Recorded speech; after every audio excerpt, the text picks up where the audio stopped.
Hello everyone, I'm Fozzie, or Cam, and I'm here as always with my co-host Will. How you doing today, Will? Doing great, Cam. Super excited about this episode. How are you doing? I'm doing fantastic. I'm also really excited for this episode. We have a lot of awesome things to talk about. We're not going to start with this, but I just want to let everyone know so they know what's ahead for them. You saw Barbie, so now we can do a full Barbie episode. I've been waiting for this for so long. I am incredibly excited to do a Barbie episode. I thought it was an incredible movie. I thought it was really funny. And I can't wait to hear your thoughts. But first off, Ahsoka came out yesterday. I haven't gotten a chance to watch the first two episodes yet. I'll watch them tonight. But Will, you were able to see the first two episodes, and without spoiling anything, Yeah, could you just give your overall thoughts on the show, how they handled the characters from Rebels, without going heavily into spoilers? right. Yeah. Well, I absolutely loved Oh, awesome. both of the episodes from last night. They were everything that I wanted them to be. They were everything that I could have possibly asked them to be. Um, Literally anything that you throw at me, story, dialogue, pacing, acting, I'm going to say great to every single thing like that you throw at me. So I'm just going to say I loved them. They were as good Star Wars small screen content as I've ever seen. I can't wait to see what's next. I will say this. If you're somebody who did not watch Star Wars Rebels, just prepare to be a little confused, Oh, because I so really think I really think the people who are going to get the most enjoyment out of this show are the people who have seen Star Wars Rebels. Now, like my dad, for instance, he hasn't seen Star Wars Rebels, but he saw the first episode last night. I rewatched it with him and my mom. He enjoyed the episode, even though he hasn't seen Star Wars Rebels. But I could see other people who haven't seen Rebels totally, yeah. watching these first two Ahsoka episodes and being like, what's going on here? Who are these characters? They have a whole backstory that I don't know about. So I loved the episodes, but I'll be curious to see if the fan base who isn't Rebels fans enjoys it as much. Because if they don't enjoy it as much, I would completely understand that. Okay, so this is getting me excited because, I mean, I kind of mentioned this before in other episodes, but we've I've been waiting so long because you know how Rebels ends. It ends on a cliffhanger, pretty much. Yeah, Ezra yeah. and Thrawn are gone. They're not dead. They're just gone. They go off planet. They go through hyperspace, and it just ends. We haven't In the last learned scene is anything. Ahsoka and Sabine going off Yeah. to find Ezra. So that is like that's a cliffhanger within itself right there. I believe Rebels season 4 came out in 2018, so Yeah. that's a 5-year wait right there. Yeah, so we've just had theories to go off of pretty much, but now we're probably gonna be able to actually figure out where Ezra is. We're gonna get to see him in live action, which is gonna be awesome. And Thrawn, obviously, live action.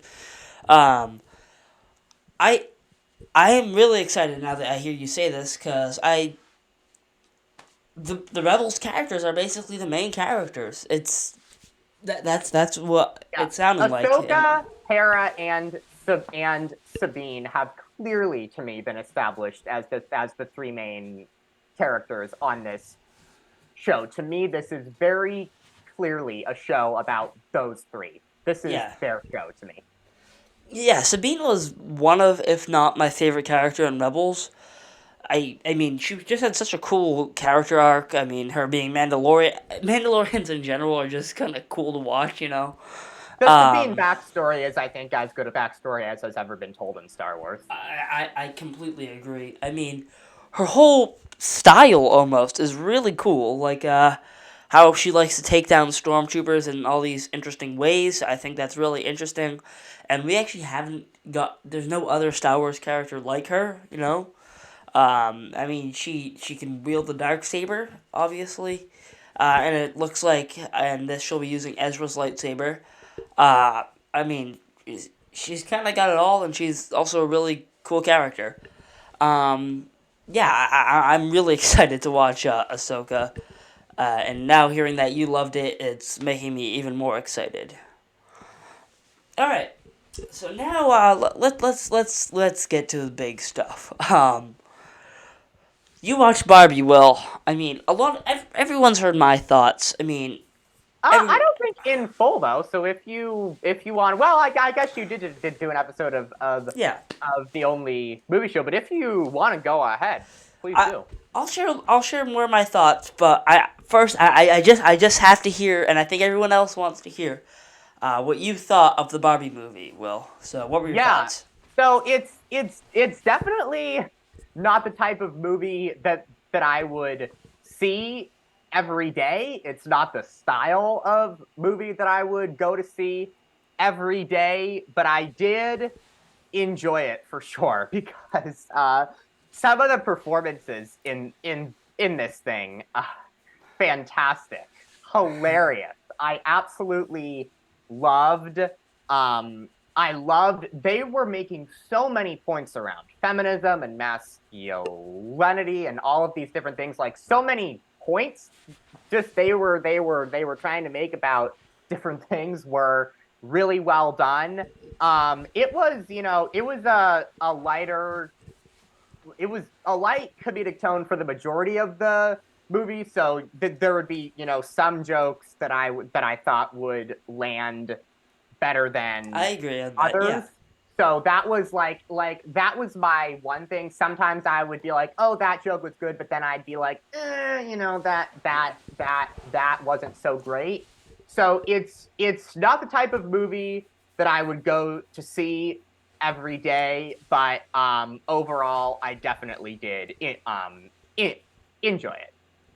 yeah. I have to agree with you. I think most of the jokes landed for me, but there were definitely some that I just, it's not that funny, you know. I want to get the complaints off because I haven't really mentioned any complaints for this movie because I actually don't have many complaints, but I mean there are a few. There's a part of the movie it's like that car chase scene. It's like totally it feels so disjointed from the rest of the movie. I mean, you have this movie that has this awesome color scheme, and then it goes into like this car commercial almost. It just looks odd. It went from the look of a really interesting look of obviously Barbie Land, and then the real world, and the colors of Ken and Barbie clashing with the real world, and then it just kind of goes into that car chase, which I thought was odd. I mean, it's kind of a minor complaint, but I just thought I should mention it because I mean, I wanted to go over my complaints. I feel like that's probably the biggest one I have. Let's see here. Let's go into more things I like real quick. Margot Robbie's performance was perfect. It's like she was born Spot to on. play. It's like she was born to play Barbie. I mean, Ryan but Gosling just yeah, as much as Ken, both of Ryan them. Ryan Gosling. I mean, he was awesome. He was so funny. I mean, my channel Public Alley 438. If you don't know, we're currently working on a cover of "I'm Just Ken." That will be put on the channel shortly. Awesome. Yeah, so I really I thought that was hilarious. I'm just kidding. I thought that was so funny. I thought all the songs that Ryan Gosling sang in the movie, like his cover of "Push," that he played for all that they all played for the Barbies. I thought that was hilarious. I thought the two Marvel actors were great, Gravik and I Shang-Chi. agree. I thought they were both really funny. Simu Liu, especially, I thought he was probably because he got more screen time, but he was hilarious. But aside from just Ken, I think the funniest part of this had me dying laughing. The funniest part of the movie was when they broke the fourth wall, and the narrator made fun of the studio for casting Margot Robbie Yeah. as Barbie. I thought that was hilarious. That made me laugh out loud. That was so funny and really unexpected. Did not expect that big of a fourth wall break in the movie. That was great. Um, But yeah, I really love this movie. And Will, what would you give it out of 10? I would say I would say, gosh, this is tough. I would say ultimately because I thought certain jokes landed better than others. I'm gonna go in 8 out of 10. I'm gonna say this is definitely a good movie, but not quite in the great tier to me. How about Yeah, you? I agree. I feel like there were definitely better movies that I've seen this year, but none that were quite as fun as this. This had a whole fun factor to it. I thought it was really funny, and I just thoroughly enjoyed this. I can give this an 8 to a 9 out of 10. I mean, it was just I had fun the whole time while I was watching it, except for the 2 minutes where I turned into a car commercial. I thought it was really funny. I thought there were a lot of clever jokes, and like you said, a few jokes that didn't land, which kind of bumped it down a little bit for me. But overall, I really enjoyed this. There were definitely movies that came out that were better this year. Yeah, Oppenheimer, for one. I mean, yeah. it's Oppenheimer. I mean, it's a 3 hour cinematic masterpiece. Uh, I mean, what more can I say? I also thought John Wick 4 and Spider Verse were better, but I, I, I, I think Guardians 3 and Air are also better than this movie. okay, that's a yeah. I didn't love Air as much as this. I thought this was funnier, and because Okay, they were both kind of supposed to be funny, you know. I thought this was a little funny. I just had more fun watching this, you know. sure. But yeah, I love a lot of movies this year. I really liked. I'm kind of struggling to think of a movie have I mentioned any movies that I hate this year that came out? Style of Destiny. We Oh had a yeah, we had a big disagreement on that. yeah, That's one that you really disliked. yeah. But we already talked about that. I mean, that you can watch that episode if you want to hear Ugh. us debate Dial of Destiny. Yeah. But yeah, those are our thoughts on Barbie. Please, we need some comments, guys. We haven't been getting a lot of comments, so if you want to share your thoughts and you want us to respond to your thoughts, please share a comment because I need to respond to some comments. It's a lot of fun responding to comments. But now I want to move to our next topic real quick. We're all big Wes Anderson fans here on the Everything Podcast. I know you are, Will. I know I'm a big fan. We all loved Asteroid City, even though it was technically Wes Anderson's lowest reviewed film, I believe. Which, I mean, I don't really get how, because I thought I Love Dogs was worse. I mean, there. I thought Bottle Rocket was worse, but that's kind of not what we're talking about right now. But we have another movie from Wes Anderson, Will. Another movie in the same year. This doesn't feel like real life. I mean, I could have never expected this, but Is he the still your favorite director? oh for sure, yeah. I mean, I've watched all his movies and other directors I love. I mean, I've seen a lot of their movies. I haven't seen like all of Scorsese's movies. You know, he's one of my other favorite directors. I haven't seen every single one of his movies. You know, um, I definitely will try to as time goes on. But he has so many more movies than Wes. Um, but every single movie I see from Wes Anderson, I've seen all his movies now. I thoroughly enjoyed all of them. I mean, that can't be said for all directors, you know? He has his own unique style. I mean, in my school, I made a whole essay about why it's important to have your own style as a filmmaker. So I thought that was really important. That's one of the main reasons I love him as a director, a filmmaker, and a writer. I mean, his sets are beautiful. His writing is hilarious. His directing, it's so unique, and that's why I love him as a director. You know. But this new movie is called The Wonderful Story of Henry Sugar. It's a short film.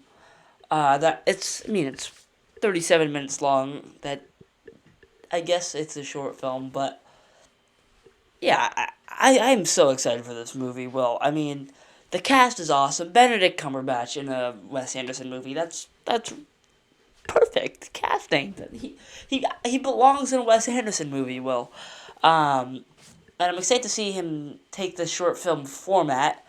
Uh, really excited for this actually, and I believe it'll be a few stories, kind of like the French Dispatch almost, but the main story will be Henry Sugar. But we haven't gotten a trailer or anything, so we don't know that for sure. It'll be coming out on October on Netflix. Will, what are your thoughts on this movie? I'm really excited. Yeah, I mean, I'm excited to see anything that Wes Anderson is involved in, and I'm particularly curious what's inspiring him to make a short film instead of a movie. I'd be very curious to hear his answer as to why he feels like this particular project works better as a short film than a movie. And even though the confusing elements of the movie held me back from loving Asteroid City, there were qualities of that movie that I liked. I applauded the creativity and the acting, even though the confusing elements held me back from loving the movie. But ultimately, I respect him, of course, as a director, and I'm excited to see anything that he's involved in. So yes, definitely excited to see him in this. And I haven't seen Benedict Cumberbatch in a role outside of Doctor Strange yet, so I'll be very excited to see him in a role that's not a Marvel superhero. Yeah, I'm incredibly excited. Like I said, I think it's really good casting. Yeah, so you actually just brought up a good topic before, Will. You asked me if Wes Anderson was my favorite director. So while we're on the topic of favorites, this wasn't planned or anything, but I just want to go over our top 10 movies. Are you prepared for this? Because I can go first, well, if you want me to. You can do top 5 if you want. It doesn't matter, but it doesn't Yeah, have to be. I won't make this. I'll save a definitive list for another time, but you can go. Alright. Because, So, Cam, I could actually put this into two different lists because I actually believe, tell me what you think, but I actually believe there's a difference between my favorite movies and movies that I think are like the best movies ever made. Like, for instance, yeah. Rocky 4, I don't think Rocky 4 is better quality than Rocky 2, Rocky Balboa, Creed 1, Creed 2, or Creed 3, Yeah. but I could easily say that's one of my top 5 favorite films. Like that is my favorite Rocky movie, even though I don't think it's the best. So I could almost come up with two different lists here. Okay, yeah, why don't we do that actually? We'll go our top 5 best films that we think that we love and we think they're awesome films, like you were saying before.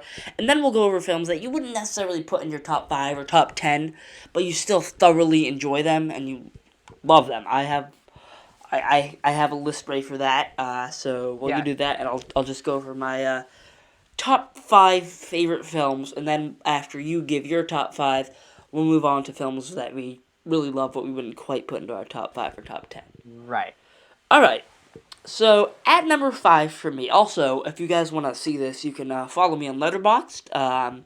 My name's Fozzie, all caps, Fozzee. So if you want to check out all my lists, you can see it on there. But at number 5, I have a Martin Scorsese movie. That Martin Scorsese movie is Casino. Casino, I felt, was similar to Goodfellas, which significantly helped it because I love Goodfellas, and I mean, as you'll see as I go on with my list, I love Goodfellas. It was similar to that. I mean, it had a lot of the same actors. It has Joe Pesci, one of my favorite actor probably. Um, it's awesome direction from Martin Scorsese, obviously. The soundtrack, it's awesome. It almost feels like, obviously it's not, but it's like Goodfellas too. It's like Goodfellas' baby brother, It's similar to that, different setting, kinda. Has the narration. I really love Casino. Number 4, I have a Quentin Tarantino film. That movie is Django Unchained, starring Jamie Foxx. I think this is probably Tarantino's best movie. It's close to Pulp Fiction. I really like it. I think it has Tarantino's best action scenes. I think it definitely does. I mean, he directs all these gunfights so well in this movie. Um, and Django is also a really cool character. Number 3, Whiplash, directed by Damien Chazelle. I love Whiplash. I mean, it's intense. All the acting is great. J.K. Simmons, I mean, he's awesome. I mean, you might know, before I watched this, I knew him as J. Jonah Jameson from Spider-Man. But here he is now with a Oscar-winning performance from J. Jonah Jameson. That was, I mean, shocking, you know? I thought the direction was awesome. The whole look of the movie was awesome. It was intense, and the ending is one of my favorite endings of all time. Uh, number Wow. two, number two, we have this might not be a shock to a lot of people, but at number 2, The Grand Budapest Hotel, directed by Wes Anderson. This is Wes Anderson's finest film. I could probably put Royal Tenenbaums on my top 10 or top 5, but if I did that, that would I could put all of Wes Anderson's movies on my top 10. So I tried to limit myself to one, and that's what I did. Actually, I have 2 on my top 10. I have Royal Tenenbaums on my top 10, but my top 5, I only have Grand Budapest. It looks beautiful. It's probably his best looking film. Actually, maybe Asteroid City might rival that now. Now that I think about that, it's his best story. It's his funniest, I believe. Um, Ray Fiennes is fantastic. Voldemort is fantastic. Uh, yeah, I thought the story was awesome. It was great. Performances are awesome. I have nothing but praise for this movie. And number 1, Goodfellas. I mean, Good. it's such a good movie. The use of music, the cinematography, it's awesome. I could rewatch this movie so many times. I love it so much. Um, but yeah, Will, let's hear your Yeah. let's hear your top 5.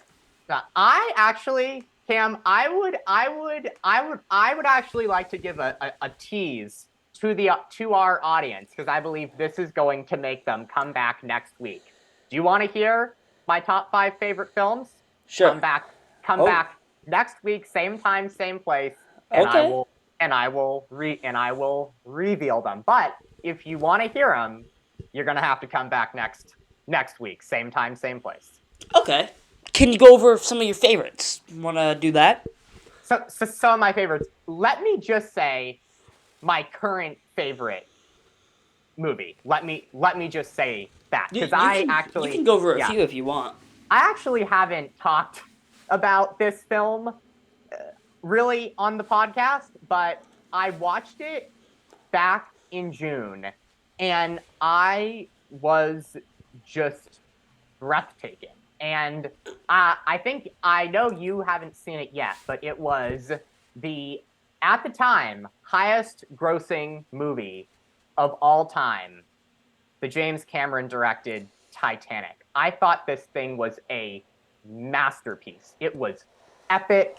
It was emotional. I thought it did an incredible job of making this beautiful love story for the first 2 hours of the movie before going into all the stuff with the Titanic sinking. I thought the score, the music was beautiful. I thought the whole design of the Titanic was just stunning. So like Cam, if right now and this is a bold statement, but if right now you asked me what's your favorite movie and what do you think is the greatest movie ever made, I would say that one, and I wouldn't even blink an eye. Wow, that's a hot take. I mean, I haven't seen it, so obviously I can't give my full opinion on it. But I could definitely. I mean, like you said, it's made so much money. How can it not be a great movie? You know, so I'll definitely have to watch it at some point. I mean, it's a classic, obviously, like you're saying. But I'm sure a lot of people out there would actually agree with you. But yeah, that's a very respectable take, Will. I cannot wait to hear the rest of your favorite movies next episode. Um, but right now, I'll just go over a few of my favorites and we can discuss them. Unless you have more movies you want to go over, Will. Oh no, I am good for now, so please go ahead. All right. So this list is favorites that I wouldn't put on my top 10. Okay. All right. So Jaws. Oh yeah, Who doesn't love Jaws? great movie. I know. I mean, I it's saw its re-release on the big screen in 3D last year. That was great. oh 3D. Wow, Yeah. that's awesome. I mean, the characters are great. It's a Spielberg movie. It's pretty much a perfect movie. But there are just other movies that I just like more, if that makes sense. But I mean, I still love it. Then we have Rocky. I mean, feel No, like it's Rocky. It's such a good movie. We love the Rocky franchise, and that started it all. You know. So yeah, definitely Rocky is on there. Um, Rocky 1 is one of my dad's favorite movies as well. He actually told me that recent recently he's leaned toward Clint Eastwood's movie Unforgiven, but he told me that at one point he said he thought Rocky 1 was the best movie ever made. yeah, Unforgiven's definitely on my watch list. I've heard it's awesome, and I'm really trying to get into more Clint Eastwood films. So yeah, I'm definitely gonna have to check Unforgiven out, and I can totally get how Rocky can be your favorite movie of all time. Um, then I have Clue. Have you ever seen Clue, Will? I haven't. Who's in it and who directs it? I've no. It's directed by Jonathan Lynn. It's an '80s film, with Tim Curry. It's hilarious. It's a mystery movie based off the board game. um, it's hilarious. It's a good mystery. And speaking of mysteries, if you want to check out my channel called Cam or Public Alley 438, we're actually working on a film noir mystery movie that will be coming out soon. There's a teaser trailer on Public Alley 438, so if you want to check that out, just feel free. I had to promote that real quick if we're talking about mystery movies. So yeah. Um, so after Clue, we have Indiana Jones 3. I'm just gonna speed through a few of these here. We have Indiana Jones 3, Batman 1989 with Michael Keaton. Love that movie. I have Scream, the original Scream. Inception. Have you ever seen Inception, Will? I haven't, but I know it's a Christopher Nolan movie. Yeah, I think it might be his best movie. And who Probably else? I know Leonardo DiCaprio's in that movie. Is there anybody else really popular in that movie? Tom Hardy's in the Tom movie. Hardy. Okay. Yeah. And then we have Spider-Man Across the Spider-Verse. I put it on the list. I Wow. had to. I loved it so Yeah. much. The Irishman. That's a Scorsese movie. Knives Out. Once Upon a Time in Hollywood. That's a Tarantino movie. Get Out, directed by Jordan Peele. Mad Max. Fury Road. Moonrise Kingdom, Wes Anderson movie. Donnie Darko. And Fantastic Mr. Fox. Yeah. Those are some of my favorites that I wouldn't necessarily put in my top 10. Once again, if you guys want to check them out, letterboxd, Fosby, Fozzee, all caps. Yeah. Alright, so now we're going to talk about some music, which we haven't done in a while, Will. Um, Will, right off the bat, what have you been listening to? So I'm going to turn this segment into a statement on music that is stripped down. And when I say stripped down, I'm talking solo piano, solo acoustic, a cappella, anything that is stripped down. I just believe, and I'm about to mention three major artists that I've been listening to lately that I believe fall into this category. There are certain artists out there when I listen to them, when I listen to their songs and their original content, I just can't get into them very much. But then when they perform them, if they do a solo acoustic performance or a solo piano performance, I'm like, oh my gosh, these songs are fantastic and these people are amazing talents. And I've experienced that with three people recently. Let me start with the first one. Lady Gaga. When I listen to the original versions of her songs, I can't really get into them at all. They're just not my thing. But when I watch her do solo piano performances on places like the Howard Stern show, I'm like, she is a amazing performer and Yeah. an incredible vocalist, and she's wasting her vocal talent on these songs. It is unbelievable. Like it is unbelievable to me that I could listen to the original versions of these Lady Gaga songs and be so non into them, and then watch her do solo piano performances and be like, oh my gosh, she's one of the most incredible performers of this generation. It's Yeah. just mind blowing to me how I could have such vastly different opinions on her from the original versions of her songs to the stripped down solo piano performances of her songs. So that's one person I've had this with. Two other people, Taylor Swift and Ed Sheeran. Not wild into the original versions of their songs, but when I watch them perform solo acoustic, I'm like, this is fantastic. It allows them to show off their voices, it allows them to show off the lyrics behind the songs, and they're just so much more enjoyable, in my opinion. So I believe there are many artists out there who the original versions of their songs can be great, but there are certain people who I just believe stripped down performances of their songs are just better. And Lady Gaga, Ed Sheeran, and Taylor Swift are three people who, to me, fall into that category.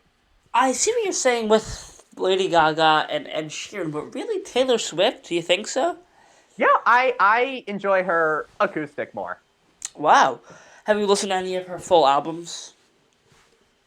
Uh no, but I have Yeah. sampled them. But I don't Yeah. assume my opinion would change. But do you think she has great albums out there? I think she does. I get Okay. it's kind of basic to say you're a Taylor Swift fan, but that's stupid. I don't care about that. I mean, I really like Taylor Swift's music. I mean, I think you could probably get into her music more um, if you listen to it on like. Are you more into her pop stuff? Have you heard any of her country stuff? Cause she does both. She did country. I would assume I would gravitate more toward her country stuff, I would assume. All right. So her first few albums are pretty much all country. So her self-titled album, Taylor Swift, I think is really good. I mean, Fearless is kind of pop, but it's still kind of a country album. Yeah, I would recommend giving those two a Okay. try. And if you just want to listen to a song, maybe the song, Our Song, it's called. It's kind of a country song. Yeah, I'd highly recommend that. I'm not even a country fan, and I really like that song. So yeah, definitely recommend it. But before I go into my favorites, it's crazy how she went from this country artist to this big pop star. It's impressive. It's impressive. And yeah, She had like a southern accent for her first few albums. Then she just switched into a pop star. But what were you gonna say? I was just gonna say that her tour this year is breaking Oh records from yeah. everything that I've heard. A record-breaking tour for Taylor Swift this year. Stephen A. Smith said on his podcast recently that he saw Taylor Swift in concert and it was Oh, the best lucky. concert he had ever been Wow. to. Wow. That's awesome. I didn't know Stephen A. was a Swifty.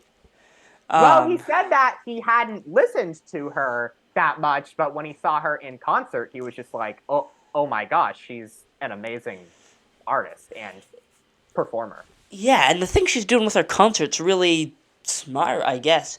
She's going through all her albums. It's called the Eras Tour. She goes through all her eras of music.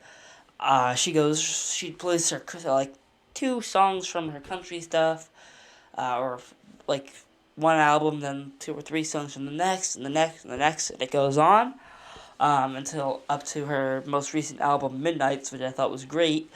Um, so yeah, it's really smart. She's just playing the biggest hits from each of her albums. So I mean, even if you're not a huge Swiftie or a Taylor Swift fan, um, you're bound to know at least some of the songs because they get played on the radio all the time. You're at like a party or something; they're always on the speakers. I mean, at a cookout, you're bound to hear at least one Taylor Swift song. Oh yeah. And she's been popular for so long right now too. Um, so yeah, I feel like Taylor Swift, anyone can really get into Taylor Swift. So yeah, I definitely recommend diving deeper into some of her country stuff if that's what you're into. Um, but yeah, I definitely see what you're saying with performers like Lady Gaga. I've seen some of her only piano performances, and she has such a good voice. Have you heard the song "Shallows" by Lady Gaga and Oh Bradley yeah. Cooper? Oh Yeah, yeah. Have you seen? I don't know if you've seen their performance of that song at the Oscars I from I did. believe Yeah, 2019. Fantastic in my opinion. yeah. That's a song that's raw, pretty Yeah. much. It's a And I watched her performance of Hold My Hand from Top Gun Maverick at the Oscars this year, and I thought that was great. Yeah, I thought that song was the best song on the Top Gun soundtrack, or Top Gun Maverick soundtrack. I liked it I more. agree. I liked it more than "I Ain't Worried" by One Republic, which is Yeah. it's a catchy song. Yeah. Yeah. But I thought the Lady Gaga one was I thought it was better. I Um, yeah, I just yeah, that one just had more emotion to it for me. Agreed. I Yeah. just gravitated toward that one more. And that is one Lady Gaga song that I'm fine with the original version. Would I Yeah. take her kind of more stripped down Oscars performance of it? I would, but I'm fine with the original version of that Yeah. song. Yeah. So I just want to dive into a few things I've been listening to, a few artists I've been listening to these days. First off, let's just get this out of the way because every time we do the segment, I have one artist who's always there. He's always there. That's Tyler the Creator. I've been into him for years. He's he blends genres. I mean, you have R&B, you have hip hop. He has an album called Cherry Bomb, which is almost a rock album. I mean, and he just blends genres. I mean, he's talented. He's hilarious. I mean, I love Tyler the Creator. So yeah, I just want to get that out of the way because every time we do this segment, he's always going to be on the list. Another person who's always going to be on the list is Bruce Springsteen, but even more because tomorrow I'll be seeing him live at Gillette. Oh, lovely. Awesome. I'm so happy for you. Thank Yeah, you. Yeah. you'll have a great time. Yeah, I'm super excited. I can't wait to hear your review of the show next week. Yeah, definitely. That'll be a great little podcast segment. So yeah, I've definitely been playing a lot of Bruce lately. He's awesome. He's a legend. He's Bruce Springsteen.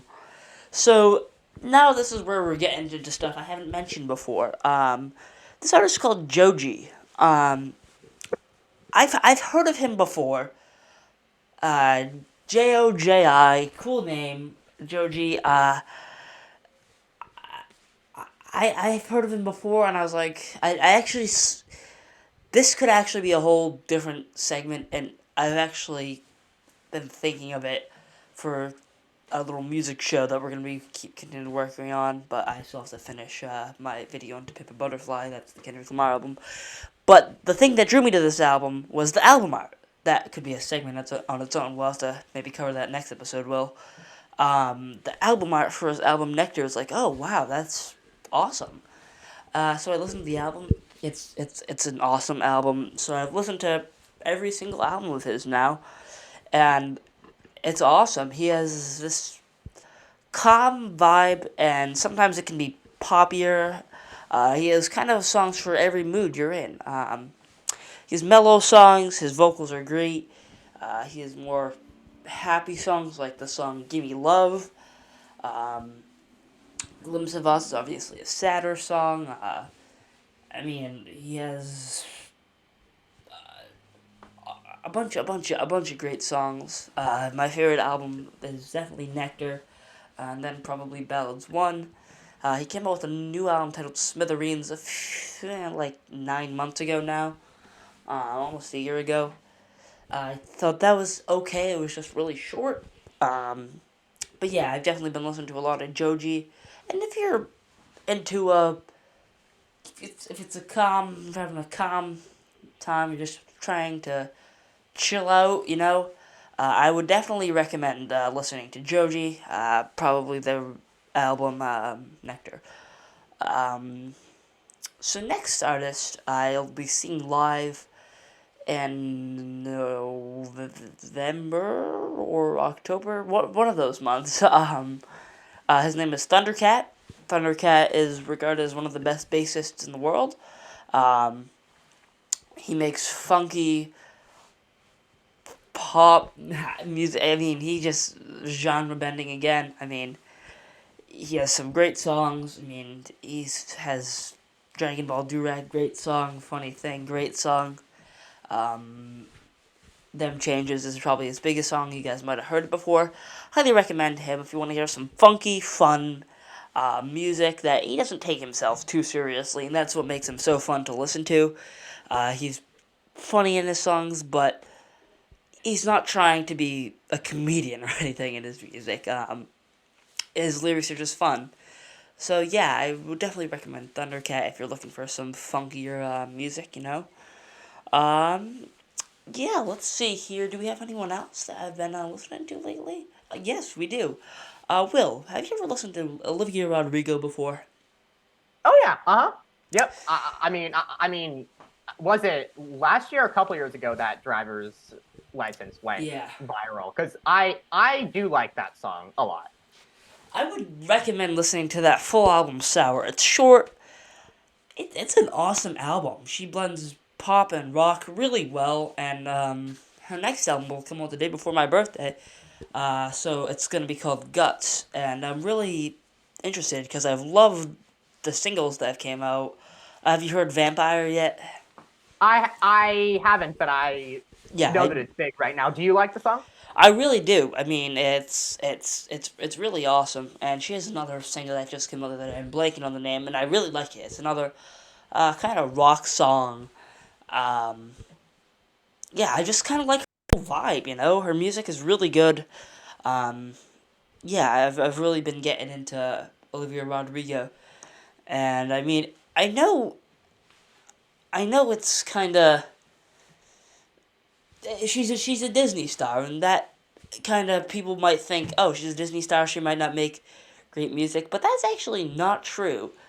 I can name like three Disney stars that have gone on to either make awesome music or star on a television show called Only Murders in the Building, like Selena Gomez, who went from Disney to Only Murder to music, which I don't love her music, to starring in the show Only Murders in the Building, which she's awesome in. We have Miley Cyrus, not taking herself too seriously, making poppy music on Disney. Makes a rock album in 2019 or 2020 that was awesome. I don't love her other music, but that album was great. Ariana Grande, a Nickelodeon star, to global pop star. I mean, people who say that Disney stars can't be taken seriously have to just look at it. That's just not true. And then we have Olivia Rodrigo, who's making awesome songs. So yeah, definitely, those are my recommendations, and that's what I've been listening to in the music department, guys. Anything else you want to add? Well, anything else you've been listening to you want to add on before we end the episode? I'll just say coming in a couple weeks, my review of the Counting Crows live in Oh, concert. I'm very I'm nice. very I'm very excited about that. I've been listening to them a lot lately. I know that you aren't a big fan of them, but I would try. This is my only request when it comes to the Counting Crows. Type in Counting Crows round here Howard Stern show because I think that performance is amazing. All right. What And like what he's done to that song, what Adam Duritz has done to that song live is jaw dropping to me. okay, I'll check that out. But one thing I wanted to say about that Counting Crows show, I didn't love the Counting Crows. I don't love the Counting Crows, but I don't want to talk about that right now. Dashboard Confessional. Have you heard their what let's see, I think it's called We Fight. Yeah, that's the song. I don't know if you've heard that song of theirs, but I think that song is just a powerhouse. I have been loving that song recently. I've definitely been listening to some of their songs. I haven't. I've added one to my playlist that I love, Vindicated. It's I probably the most really like popular song. It's I awesome. really like that. I really like that song, and I love that it got to be in Spider-Man 2 also. Yeah, and I mean, after seeing them in concert open for, after seeing them open for the Counting Crows, and basically getting the same amount of time to play as the Counting Crows did. I mean, maybe a little less, obviously. But they played for a while, and I really liked them, so I've gotten into them more. But yeah, they sound awesome. They're really hard. They're rock and roll. They're awesome. So yeah, that's what I loved about my Counting Crows show, Dashboard Confessional. So yeah, I'm sure you'll enjoy both Counting Crows and Dashboard Confessional. So yeah, you have a lot to look forward to.